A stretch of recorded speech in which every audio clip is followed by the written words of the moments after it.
Hii ni Mkupa TV. Hakikisha unakuwa mtu wa kwanza kabisa kupata taarifa mbalimbali za kitaifa, kimataifa, burudani na michezo kwa kuwa mtu wa kwanza kusubscribe, kucomment, kushare pamoja na kulike Mkupa TV kwenye ukurasa wa YouTube. Kama wadau au tumefanyaje kwa maana ya mafanikio yaliyopatikana katika sekta ya elimu, changamoto ambazo zimejitokeza na tunapanga kwa pamoja sasa namna ya kutatua hizo changamoto.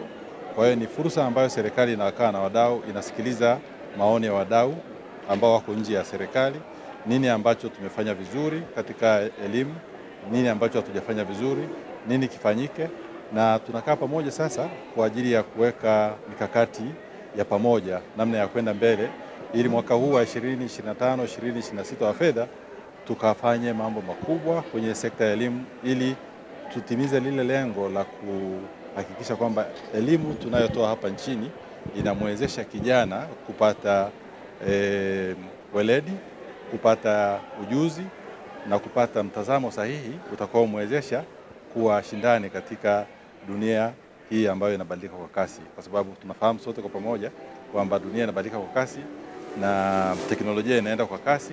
Kwa hiyo tunahitaji elimu yetu iwe bora na iweze kuendana na mabadiliko ya teknolojia na maendeleo yanayoendelea duniani ili kijana wetu au nguvu kazi tunayozalisha iweze kuwa shindani. Na hapa nchini kama mnavyofahamu tunajielekeza zaidi sasa hivi kwenye masuala ya ujuzi.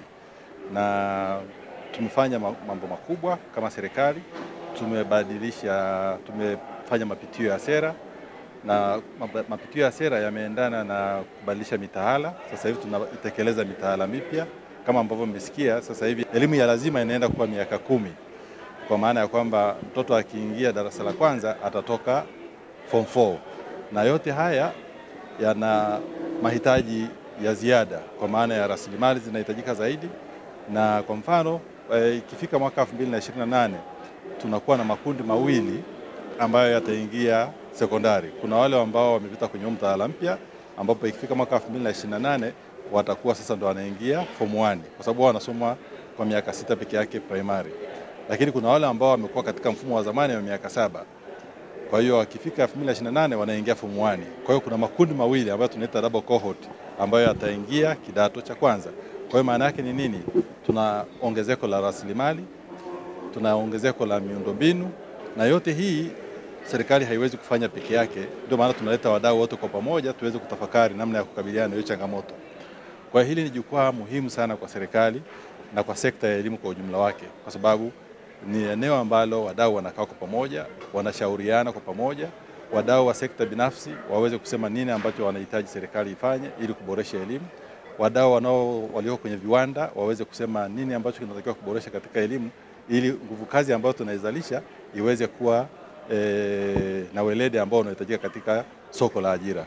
Kwa kuwa kuna changamoto kubwa sana ya kupata wahisani kwa wakati huu, tunalazimika kuwaza tofauti na kuona kwamba tunapata rasilimali, na tumekuwa na theme kufanya local resource mobilization, kuona ambavyo pia ushiriki wa jamii au sisi kwa sisi kuona namna ambavyo tutagema rasilimali na uwekezaji mkubwa katika elimu ambao ni uwekezaji endelevu pia. Hilo nalo tunahusika sana sisi kama mtandao wa elimu. Tunapozungumza habari ya elimu ya amali, tunazungumza habari ya ubunifu. Kwa hiyo uwekezaji ambao umefanywa na serikali kwenye vyuo vikuu utachochea sana masuala ya ubunifu ambayo ndio msingi wa maendeleo ya nchi yoyote. Mkifuatilia siasa za kidunia utakuta kwamba huenda tunakoenda mbele kutakuwa kuna kupungua kwa uwekezaji kutoka kwenye nchi zingine. Na kwa hiyo kwa kuwa wale ambao walikuwa wanatupa misaada kwa muda mrefu wanajivuta, sisi tunatakiwa tuwe wabunifu zaidi ili tuweze kutengeneza huduma na mahitaji mengine kwa maana ya products ambazo tunazihitaji kama nchi. Na kwa sababu hiyo uwekezaji kupitia kwenye ubunifu kuanzia watoto wa awali, wanaosoma awali, sekondari, vyuo na vyuo vikuu, ni lazima tuendelee kuhakikisha kwamba tunaupigia kelele na kila mmoja anakuwa mbunifu. Napenda kutoa shukrani kwa kuwa mshirika katika mkutano huu kwa sababu mkutano huu kwanza policy yake ni transforming education to development, kwamba mageuzi ya elimu katika maendeleo endelevu. Nikichukulia mfano kwenye shule yetu, tunaweza tukafundishwa labda somo la industries.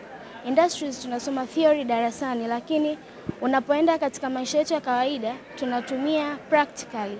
Manake elimu amali inatusaidia sana kwenye maisha yetu na sio tujifunze tu darasani.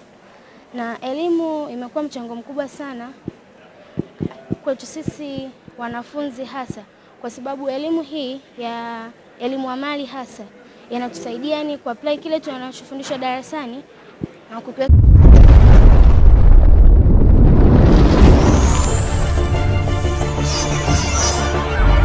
Hii ni Mkupa TV. Hakikisha unakuwa mtu wa kwanza kabisa kupata taarifa mbalimbali za kitaifa, kimataifa, burudani na michezo kwa kuwa mtu wa kwanza kusubscribe, kucomment, kushare pamoja na kulike Mkupa TV kwenye ukurasa wa YouTube.